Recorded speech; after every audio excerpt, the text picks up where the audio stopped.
Uma decisão que atende o princípio da ficha limpa foi tomada pelo Tribunal Superior Eleitoral. O TSE decidiu barrar candidatos que tiverem as contas eleitorais rejeitadas das eleições municipais deste ano. A Corte não vai conceder o registro de candidatura aos postulantes a cargos públicos que não apresentarem a certidão de quitação eleitoral. Por 4 votos a 3, a Corte definiu que não concederá registro aos postulantes a cargos públicos que tiveram as contas rejeitadas até hoje.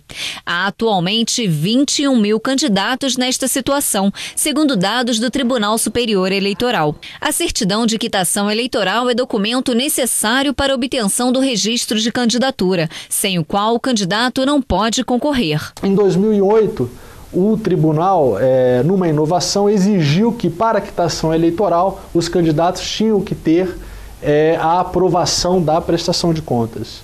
Em 2009 veio uma legislação que alterou esse entendimento da Justiça Eleitoral para exigir tão somente a apresentação da prestação de contas.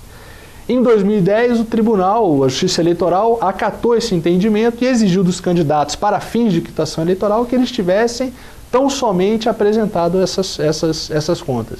Agora, em 2012, numa inovação, o Tribunal Superior Eleitoral, ao exarar a resolução de prestação de contas que vai reger o pleito de 2012, exigiu novamente que se haja a aprovação da prestação de contas por órgão da Justiça Eleitoral.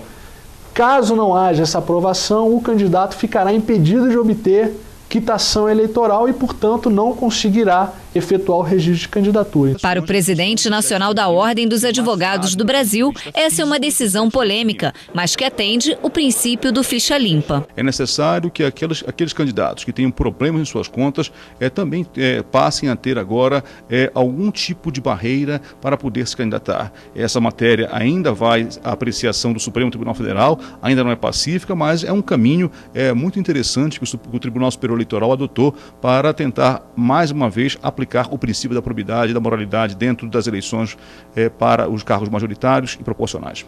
Em 2010, o TSE tinha decidido que a simples apresentação das contas já era suficiente para a concessão do registro. Agora, com a decisão atual, não basta apenas apresentar a relação de gastos, mas sim não ter as contas eleitorais rejeitadas. Se isso ocorrer depois da posse do candidato, a sanção vai valer para as eleições seguintes. O TSE exige dos candidatos a discriminação de gastos com comitês eleitorais, material de campanha, pessoal, entre outros. Basicamente, o tribunal exige, primeiramente, que se observe todo o rito da própria resolução que fala sobre prestação de contas eleitorais com a apresentação dos documentos ali exigidos. Exige-se também recibos eleitorais, abertura de conta, obtenção de CNPJ e, obviamente, o que a Justiça Eleitoral mais observa é a transparência em si na obtenção desses recursos e na utilização desses recursos na campanha eleitoral. Há na própria resolução um artigo que descreve quais são os gastos que podem ser efetuados durante a campanha, fora aquele elenco. Obviamente, o candidato terá problemas com a fiscalização da Justiça Eleitoral.